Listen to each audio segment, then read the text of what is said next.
मतदान के बाद अब बारी मतगणना की है, जिसको लेकर निर्वाचन आयोग सक्रिय हो गया है।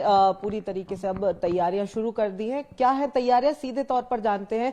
मुख्य निर्वाचन पदाधिकारी अनुपम राजन जी हमारे साथ हैं। सर, किस तरीके से तैयारियां अब शुरू हो गई है मतगणना को लेकर? मतगणना के लिए सभी जगहों पे जो काउंटिंग सेंटर्स होते हैं, स्ट्रांग रूम भी हैं। वहाँ पे जिन कक्षों में मतगणना होनी है, वहाँ पे जो बैठने की व्यवस्था है, जितने टेबल लगाए जाने हैं, उन सब की जो जालियां लगाई जाती हैं, वायर की फेंसिंग और काम किया जा रहा है। सारी तैयारी लगभग पूरी हो गई है। इसके अलावा जो काउंटिंग में जो स्टाफ लगता है, उनकी ट्रेनिंग 2 बार देनी होती है, उसकी तैयारी भी हो गई है।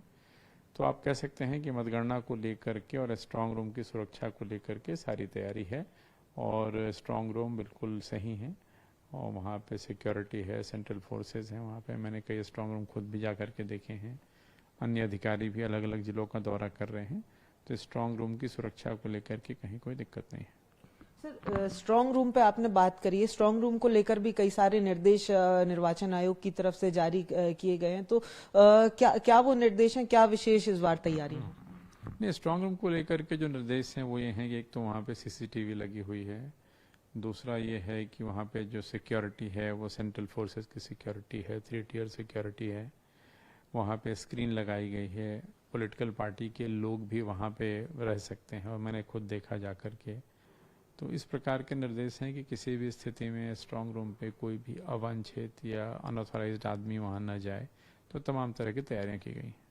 सर, कुछ लीडर्स के द्वारा ये कभी मांग उठाई गई थी कि जो पोस्टल बैलेट है उसकी जो संख्या है काउंटिंग के समय वो सार्वजनिक की जाए। क्या ऐसी कोई शिकायत है, ऐसा कोई अनुरोध आप तक भी पहुंचा है? नहीं, काउंटिंग के समय तो सब कुछ सार्वजनिक किया जाता है, वो सबके सामने होता है। पोस्टल बैलेट की गिनती या उसका जो परिणाम है, वहाँ उनके काउंटिंग एजेंट्स होते हैं। तो वो जो भी गतिविधि है, जो भी कार्रवाई होती है, जो मतों की गिनती होती है, पोस्टल बैलेट एक तरह पेपर बैलेट है, तो जो गिनती होती है वो सबके सामने होती है।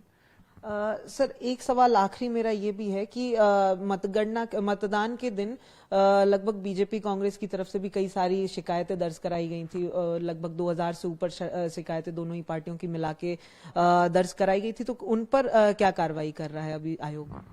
मतदान के दिन जो भी शिकायतें आई, तत्कालिक चूंकि उन शिकायतों का जो कह सकते हैं जो कार्रवाई का जो टाइम पीरियड था वो मतदान का दिन ही था। तो जहाँ से भी शिकायत प्राप्त हुई, चाहे वो मतदाता से संबंधित हो, कहीं मशीन से संबंधित हो, कहीं पुलिस से संबंधित हो, कहीं पोलिंग पार्टी से संबंधित हो, कहीं धीमी मतदान, लंबी कतारें, तो तत्काल उसका निराकरण किया गया। तो ये थे हमारे साथ मुख्य निर्वाचन पदाधिकारी अनुपम राजन, जिनका साफ तौर पर कहना है कि मध्य प्रदेश निर्वाचन आयोग की बात की जाए तो दोनों ही चाहे प्रदेश हो चाहे आयोग हो, दोनों ही मतगणना के लिए अब पूरी तरीके से तैयार है। जो निर्देश दिए जाने थे वो निर्देश भी दिए जा रहे हैं और पूरी तैयारी के साथ अब 3 तारीख को मतदाताओं का फैसला सार्वजनिक होने जा रहा है। कैमरा पर्सन अखिलेश के साथ प्रखर जैन, BS टीवी भोपाल।